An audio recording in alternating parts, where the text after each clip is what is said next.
to my channel. Tonight we're going to be doing kind of an aesthetic $0 monthly budget. I forget the term for it, but that's what we're going to do tonight. And I have everything set up, so hopefully this will be relaxing to watch. And yeah, I just did this kind of as an homage to all these videos. I love the cash stuffing videos where everyone has their nails done and their rings on. So I got, a while ago, I decided to get these little stick-on nails. They're really cheap, from Temu, and I'm just having so much fun clicking and clacking today. I'm usually not a nail girl, but today I am having fun with it. So this is gonna be our evening $0 budget. This is the first time I'm really looking at our new income, our new budget, and figuring out exactly what we should be spending. And let's just get right into it.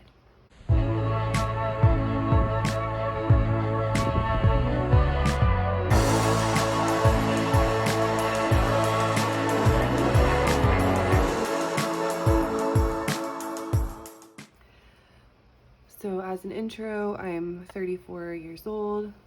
I'm married with 2 kids. We just moved back to be close to family all the way across the country from the West Coast back to the East Coast. And now we are getting back on track, or attempting to. Oh, it's called zero-based budget.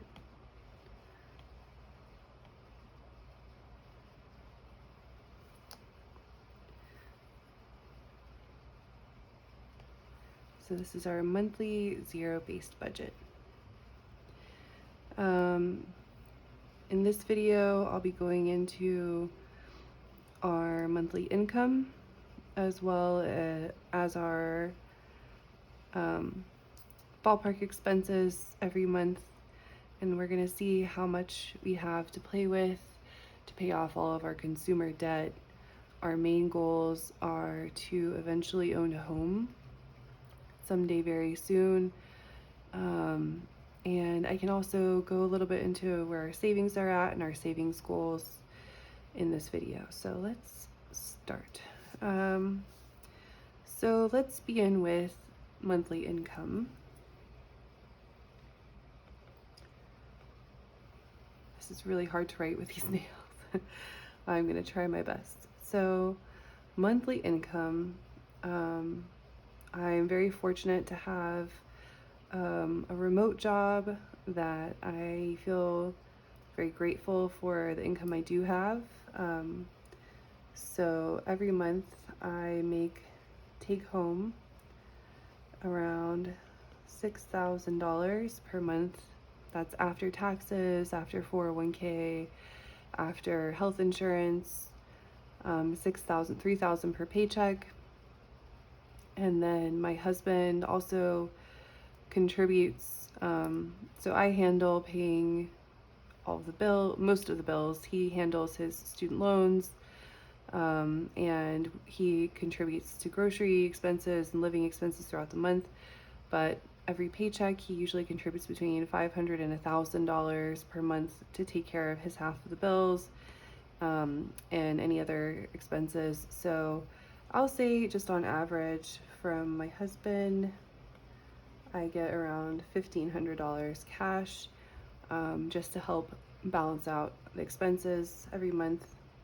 I know some people have completely shared and merged accounts, but we just find it easier to do it this way, and I'm very comfortable with that. So in total, that's a total income of around $7,500 to $8,000 per month, depending. Right now, my husband just got employed just a couple months ago again. After we moved, he wasn't able to take his job with him across the country, so he was on a job hunt for a month, and was fortunate enough to be able to find something a couple weeks ago, so he's getting back on track with his stuff, and we're figuring out a way to work together again. I'm so excited for the money to start flowing in, and to start getting everything situated, paid off, saved up, and all that good stuff. So in general, we have a total monthly income around $7,500 per month. I also love to find little side hustles here and there. I have not been doing any side hustles right now just because I'm so overwhelmed with the move. But eventually I'd like to add to this income with some other interesting, fun projects on the side. So $7,500 month income. So then let's move on to our fixed expenses. Okay, so for fixed expenses, for rent, it's $24.50 a month. That includes gas, sewage, trash, pet rent, and it's all inclusive for rent. We have our internet, which is $70 per month. We have our car insurance, which is $414.90 per month for 2 vehicles. I have my car bill number 1, which is $274.91. I have car bill number 2, which is $301.09. I have our phone bill, which for both of us is $120.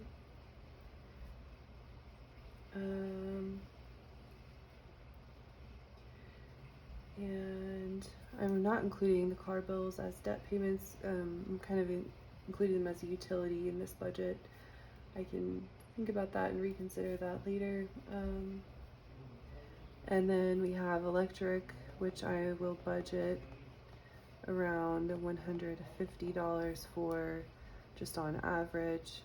We're about to come up on summertime, and we're back home in the southeast where it's very hot, so I'm sure that will go up over the course of the summer. So let's see what our total fixed expenses are.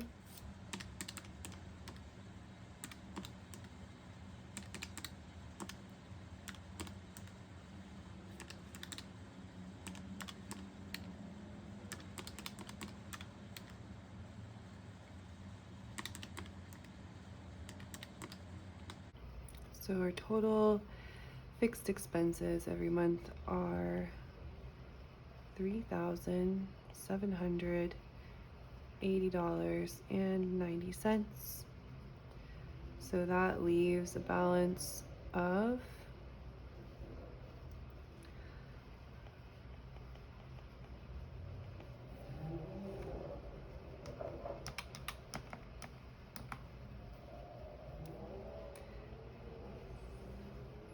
$3,719.10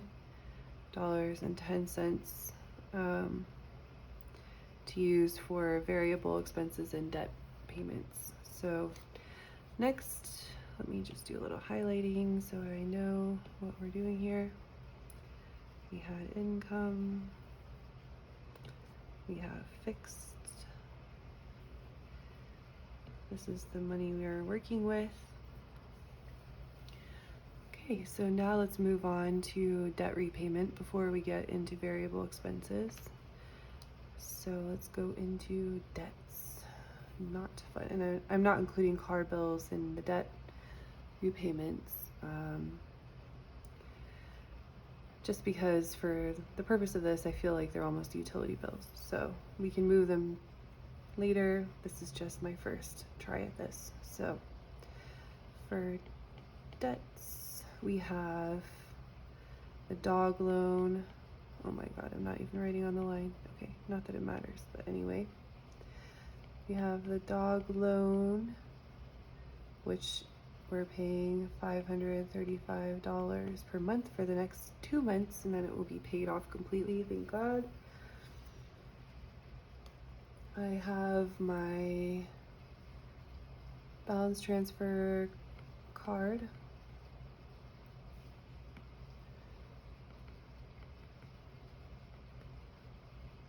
which I'm paying currently $200 on,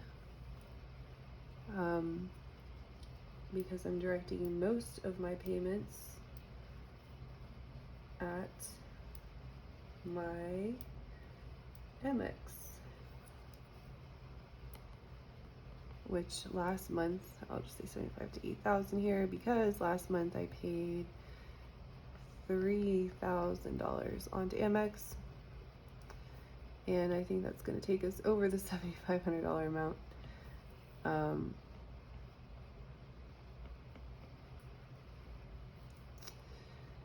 And that altogether, the total debt repayment is $535 plus $200 plus $3,000, which is $3,735 per month in debt. What to do with this one? I'll say orange. That's fun.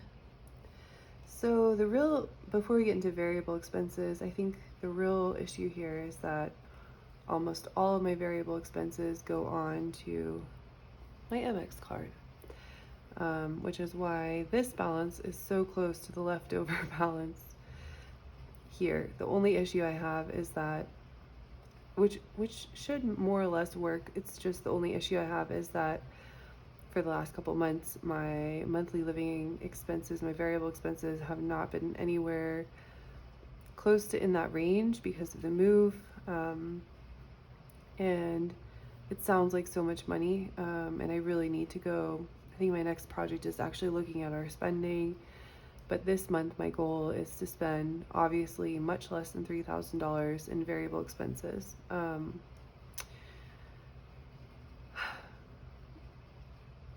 It's just a mess. I would love to get 1 month ahead, budget out exactly what I'll be spending that month, and pay for it as I go, rather than racking up my credit card, paying off big lump sums, which sometimes does bring us back to zero, and sometimes it doesn't because we've spent too much and it's just sort of built up over a period of a few months. So messy, not really clean, not really paying attention to where our money's going.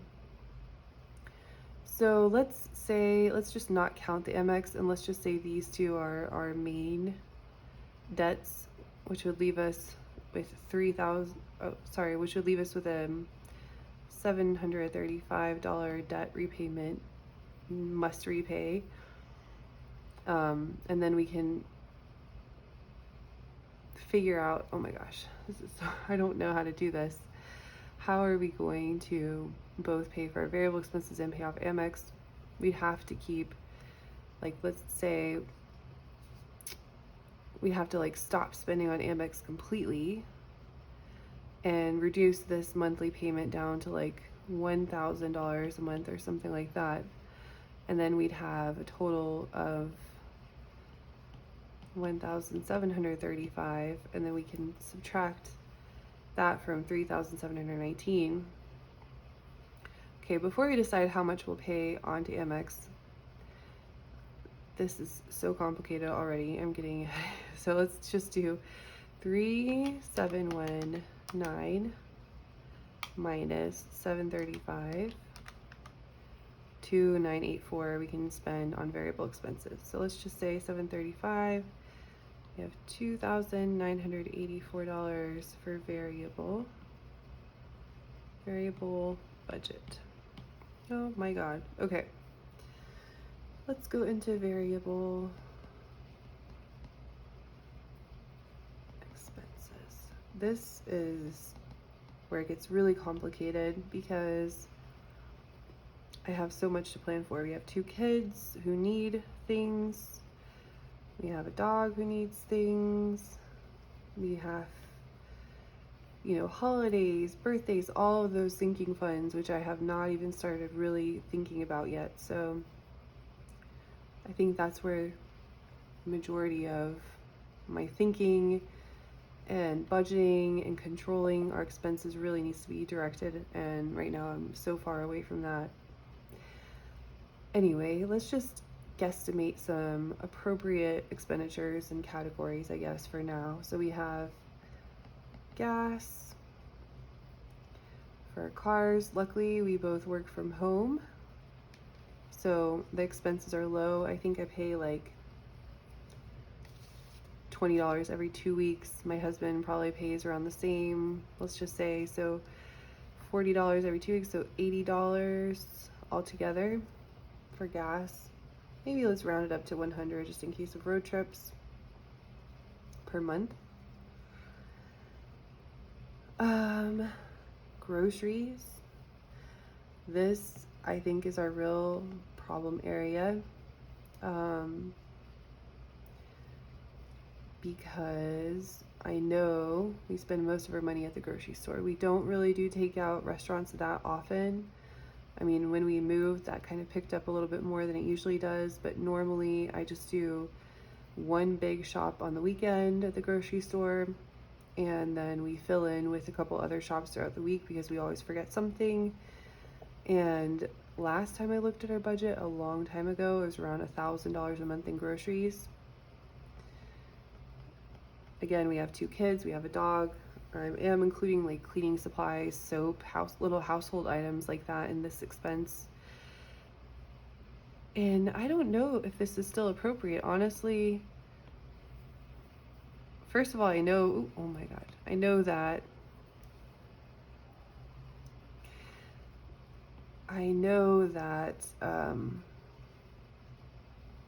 it's high to begin with, right? $1,000 a month on groceries is already slightly high, but with the rising cost of groceries right now, I wonder how realistic this is. What do you think? If anyone is watching this, my 4 subscribers so far, which thank you so much for even watching these videos, but what do you think is the right amount to spend on groceries for a family of 4, where we're not just eating rice and beans every night? I know I can get it below this if I really try. On the other hand, we're both working adults. We have a lot of things to do all the time, so I don't always have the time to really get in there and bake and cook from scratch all the time. Like, I do cook every night, but I don't know. What is your favorite grocery store? I'm still trying to find my one true grocery store. I love Trader Joe's. I go to Kroger, which is the big chain here in the Southeast. Publix is another big chain in the Southeast. Obviously Whole Foods, but I never go to Whole Foods. I think it's overpriced for what it is. We have Sprouts here in the Southeast, which is kind of like if Whole Foods and Trader Joe's had a baby. There's Lidl, there's Aldi. I can go to all, I've been to many of these. I love trying to find a good grocery store. I just haven't found my ideal combination yet.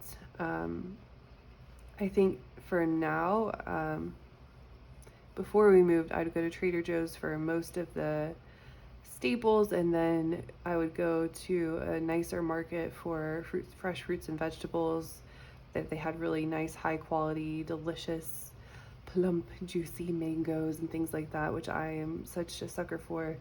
So anyway, I know this is our problem area. This is where the bulk of our money gets spent. And I love eating good meals. This is really hard for me to not spend a lot here. Anyway, family of 4, $1,000 a month in groceries. Other things, let me see here. We have home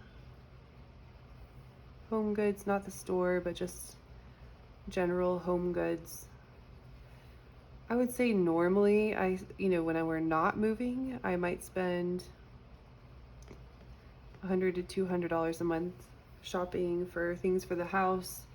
However, since we moved, this has just skyrocketed because I had to buy new furniture for things that we didn't take all the way across the country.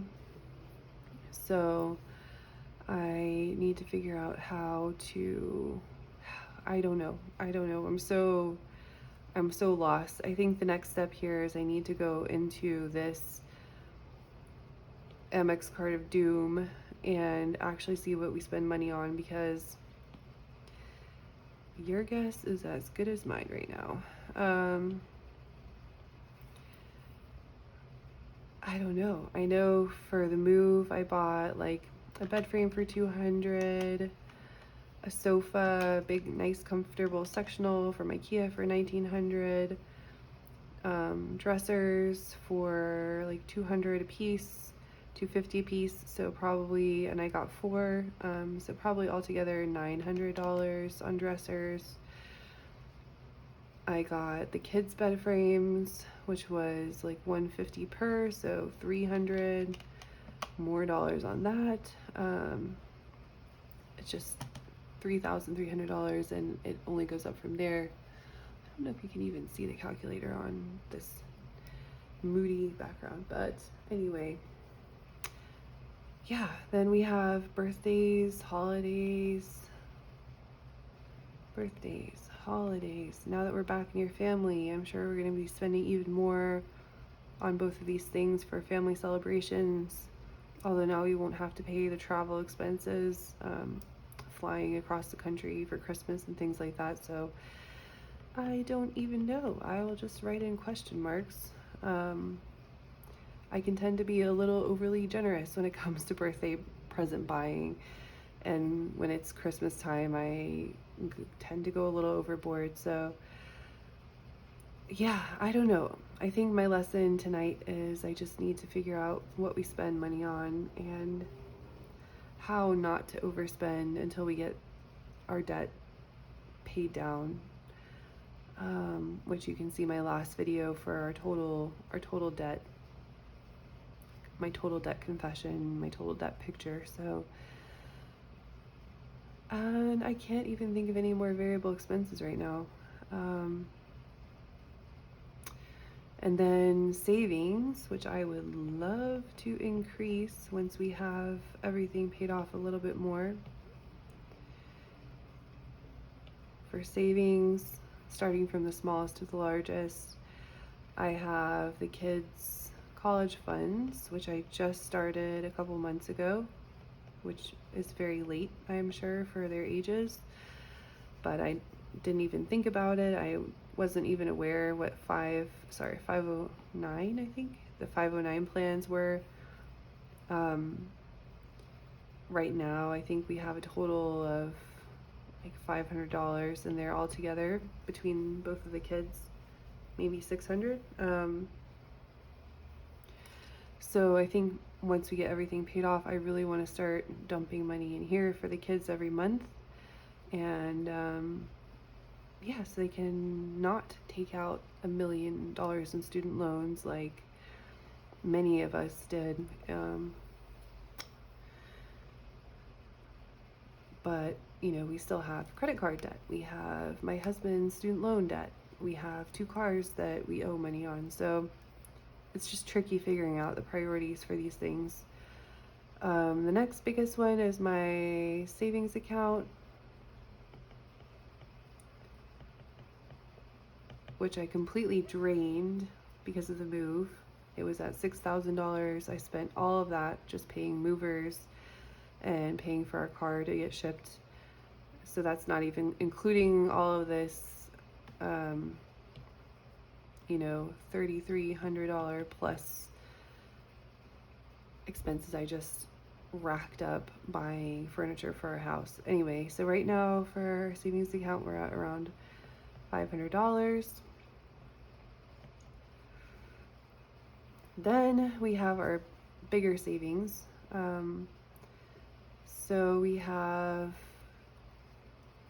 some stock, some old company stock that I received in my last job, which I have not sold. It's still in the market because I'm hoping the market will go back up again. I don't want to sell it because I am, again, hoping we're in kind of a recession right now. I'm waiting for the market to rise again. This is currently worth around $14,500. Not a bad amount of money, and I'm very tempted to figure, like, should I sell it? Should I sell this stock and put it into a high yield savings account that's a little less risky? But I do think keeping it in the market is not a bad idea. I think it will go up over time long term if I don't obsess about it every day, which I don't try to. And if I just wait patiently, I think it'll pay off in the long run if I keep it in the market. So that, and then next we have my high yield savings.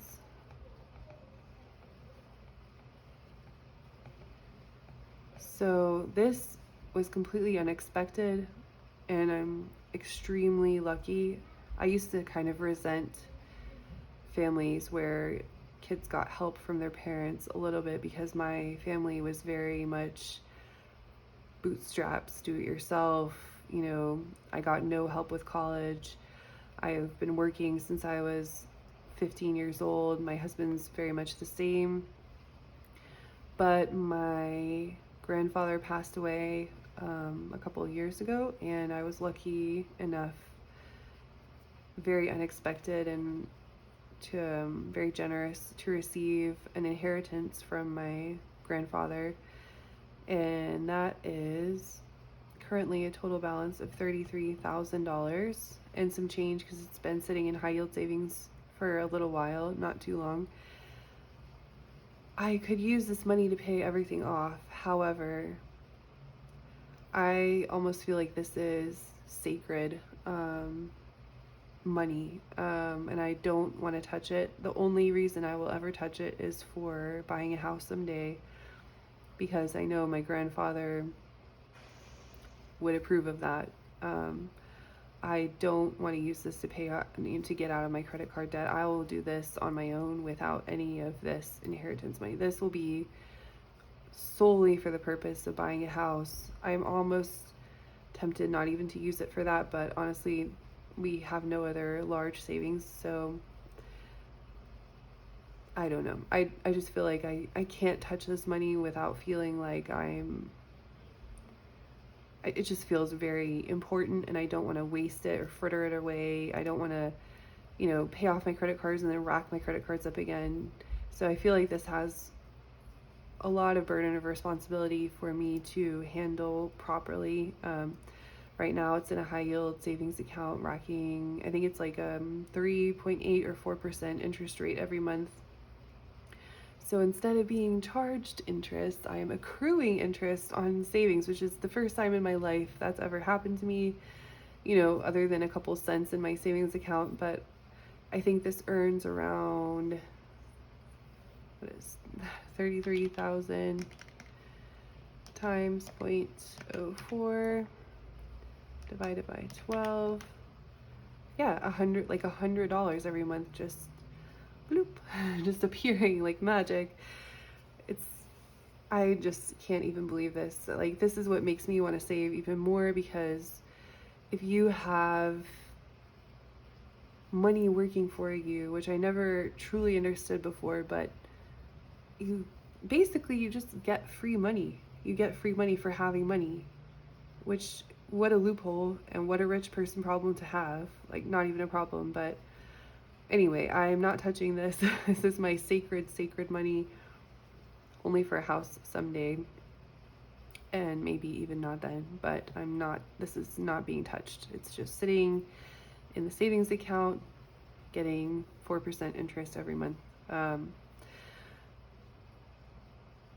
Yeah, so, and then last but not least, which I'll just squeeze here in the corner, I have my 401k.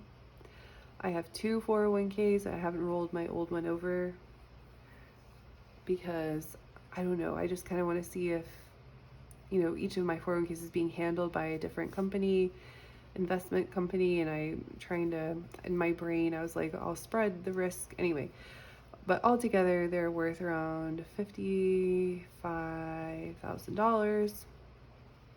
And this is obviously also not being touched. This is, my slash our family's retirement money. And I'm contributing a pretty large chunk of my take home pay every month, I think around 8% every month to my 401k, so I can build this up. And yeah, maybe one day when we're older, we can actually think about retirement. And honestly, I don't know. I don't even want to really retire. I want to, I keep having fantasies about working in a little boutique or working at a library and I don't know, writing trashy romance novels. I can't wait to be a little old lady. That will be weirdly fun. But yeah, that is my zero-based budget. It is awful. It's not really zero-based budget. I need to regroup, and this will kind of guide the month of May. At the end of the month, I will check back and we can compare the actuals and see what the problems are, where we need to improve, how we need to move our money around, what we need to control more. And I think for this whole month of May, I'm just going to be quietly, intentionally just trying to keep our living expenses down so we're not adding more and more and more to our debts. And just that's my plan. I don't know. It's very not technical or specific, but that is what I am planning to do. And then hopefully as we go, we get better at this. So yeah, that's all for tonight. I hope you have a wonderful, relaxing evening. Yeah, sit back, relax, grab yourself a cup of a warm something and read a book, do something you love to do, and I hope you tune back in. Thank you for watching. Bye.